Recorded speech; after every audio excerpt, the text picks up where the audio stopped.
So does this work? Yeah.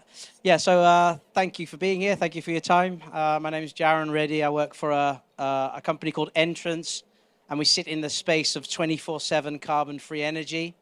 So we believe very much in a kind of granular approach to energy data, and we show how consumption is matched up to generation within very short time frames. And we help large companies, large industrials to decarbonize. So whether you're working for large industries or you are one, we can help you move towards net zero in that sense. I'm going to be really, really lazy, and I'm just going to show a short clip to actually explain what we're about, because that'll kind of make it a bit easier for me after a long, long day and a hurting back, right? So cue the video, please. Is your organization procuring electricity labeled 100% renewable? It could be greenwashed. Under the current system, energy retailers can supply dirty electricity and label your tariff as green by purchasing certificates known as REGOs. Perhaps you've signed a long-term corporate power purchase agreement instead to secure renewables at a fixed price. But what happens when the wind stops blowing or the sun's not shining? When renewables are scarce, some of your electricity comes from fossil fuels. That's what keeps your operations running.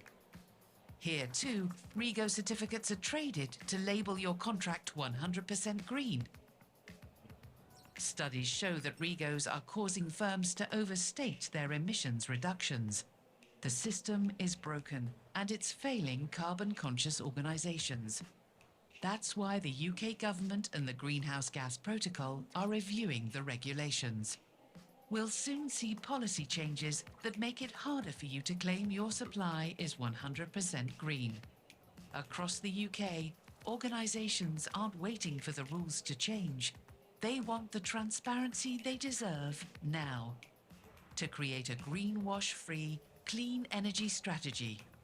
That's why ENTRNCE developed the Matcher, a powerful data platform which reveals where your energy is actually coming from every half an hour. From there, you can take action.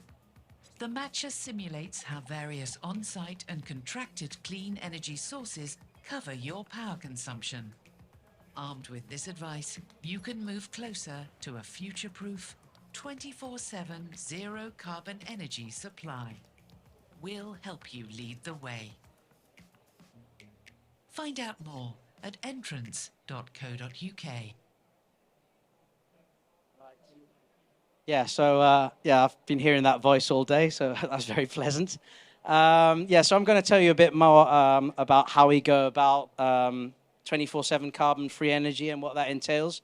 So basically, we believe in utilizing data to develop a greenwash-proof clean energy strategy. I'm going to tell you a bit more about the importance of the energy smoothie. By all means, visit our stand. You've got another, I don't know, maybe another hour and 5 minutes. There's some smoothies there, but what it's about is there's no real such thing as renewable energy if it's coming from the grid. It's always a mix. There's always, there's gas in there, there's coal in there. So we believe in the importance of that smoothie, because if you're not somehow connected to on-site renewable generation or contracted renewable generation, you're just pulling in that mix, and that can be pretty clean, but it can also be very dirty.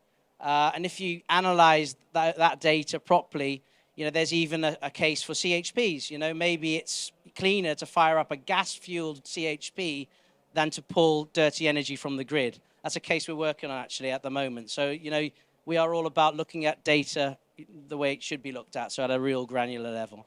There's a few developments going on that are pointing towards a more granular energy market anyway. There's the Greenhouse Gas Protocol. They came out with a number of surveys. 24/7 matching, 24/7 data was discussed. We obviously said that that was the way forward in our reply to these surveys. There's a initiative out there called Energy Tag. They're looking at hourly certificates. So instead of annually reporting on REGOs, they're taking that back to actual hourly certificates, which is quite a complex new kind of market, I guess. But it is happening. And in France, they've actually moved from an annual administration to a monthly administration, which is a really good thing, and it adds a lot of transparency to the market. Well, National Grid is obviously, they're doing some pilots also with hourly certificates, together with Ofgem. The Department of Energy Security, they've come out with a few calls for evidence, to create a more transparent energy system than is the case now. Because basically still now, if you're on a corporate PPA with a solar farm in the UK, you can effectively, if that's backed up by annual REGOs, you can claim your Scope 2 emissions are in fact zero. And I don't know, that somehow doesn't feel like the right thing to do. It doesn't feel like it's helping the transition forward either. OVO Energy, I don't know if anybody heard of that. OVO Energy stepped away from REGOs, which for us was like a really encouraging sign. Instead of the regulator stepping up, it was actually a business, saying, I don't know, REGOs, they might not cut the cake. That we might face greenwash scrutiny in the future. So they've stepped away. There was some cynical reaction saying, okay, that's saving them 31 million pounds as well. And I guess there's a case for that. There's a financial case to leave the REGO system as well. But it is also driven by by sustainability and doing the right thing. So when is 24/7 carbon-free energy relevant? When is data relevant? We believe that whether you're just starting out, on your mission to decarbonize, or you're, one of these dark green ambitious companies that has on-site solar and maybe storage, and I don't know what, one of those dark green companies, it doesn't really matter. I think you should always be looking at data at a granular level and analyzing what's actually happening continuously, and tweaking continuously as well. And that's what we try and do with our match. And I'm just going to go through a few screenshots. I think I've got about 5 minutes, so it might go a bit quickly.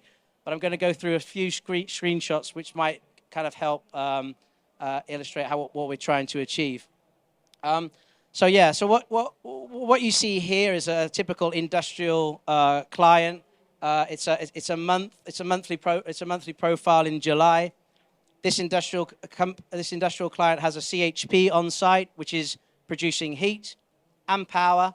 There's rooftop solar available, and then there's this part that that has to be procured from the grid. So within half-hourly timeframes, we make clear where your energy is actually coming from. So it's coming from the dark green areas in the graph. That's where the CHP is providing energy, and the yellow is obviously where the solar, rooftop solar is providing energy. And that score there, that 74, is a pretty good score. But let's say you would like to, I'll just show one more other view. I think I've got, this is quite an interesting view actually, because this is looking at the CHP, and then the pink areas where that company, that's the consumption profile of the company set out against the CHP. Just going back to the consumption match there, I'm going to hit just an example of how you could improve on that. We've still got that 74% score there, yeah? And what we've done here, we've added a battery to the equation. We can play around with capacities, and we can play around with the charging speeds of a battery or discharging speeds. And then you can see that the orange areas are added to the graph, and that's where the storage unit is kind of a stored energy, and it's acting as a generator, as a source of energy. And we can actually also show you when the storage unit has stored solar energy on site or energy from that CHP unit. So it's quite handy. And yeah, so at the moment we're standing in I think it's number, F20. That's our stand. We can show a bit more detail of the demo there. So I'd like to invite you there. Maybe have a smoothie with us as well, just to kind of get some vitamins after a hard work, a hard day. This is a code to get a free quick scan. We're offering any industrials, any clients. We're offering a free kind of 24/7 quick scan where we pull in all of the data from your metering points and then kind of analyze that. We've got access to all of the metering points in the UK. We've got access to all of the generating all the generating assets in the UK as well. So, you know, all we need is, well, basically all we need is consent from a client or from an energy user, and we can do our magic. So, yeah, that's my presentation. That's me. By all means, reach out if you're interested. And, yeah, if you have any questions, I'll be happy to answer. Is that me? Thank you, Jaron. Now I open the floor to questions. We've got about 4 minutes. Does anyone want to do the first question? Sorry about that. Any questions? Yeah, sure. Thank you. So once you can see that view of where your energy consumption sits, so how much you're getting from the market, therefore how much is truly renewable. Yeah. What happens off the back of that? Do you provide recommendations to a company in terms of how you can then make the rest of that percentage green? Yeah, it's a good question.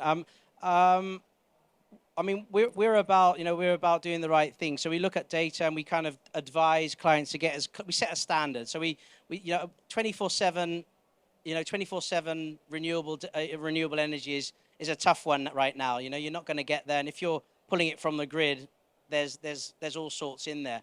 As I said, that you got that smoothie coming in, but we try to come as close as possible. So we just set that standard. So we set a 24/7, you know, 100% renewable standard, and that's how we advise our clients. So we can do that manually.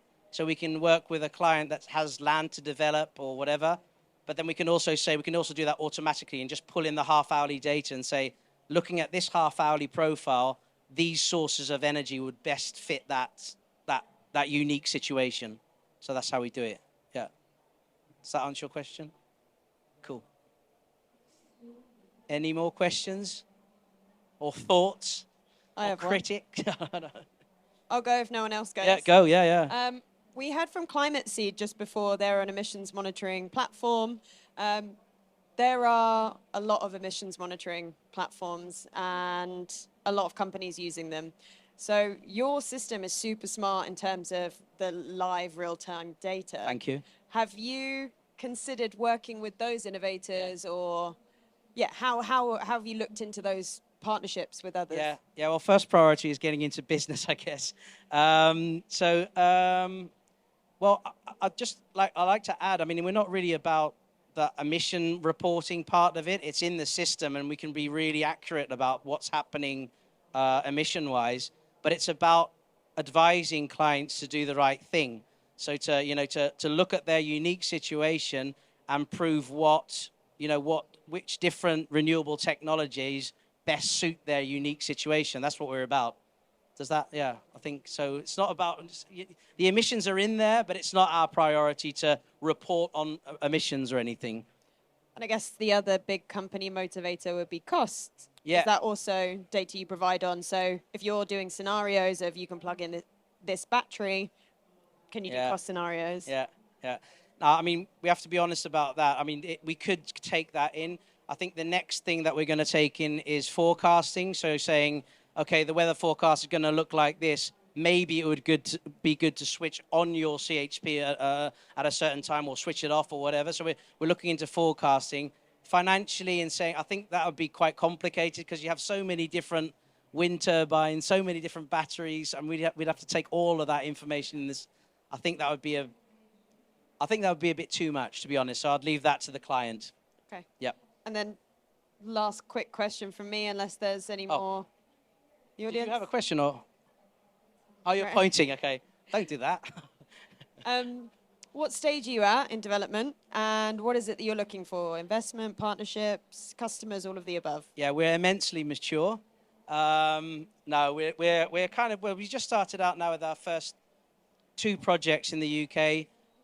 We're active in Holland, Germany, the Nordics, and we're looking at Belgium. But we're looking for customers. Yeah. Okay, great. Thank you so much. Was that? Okay, thanks very much.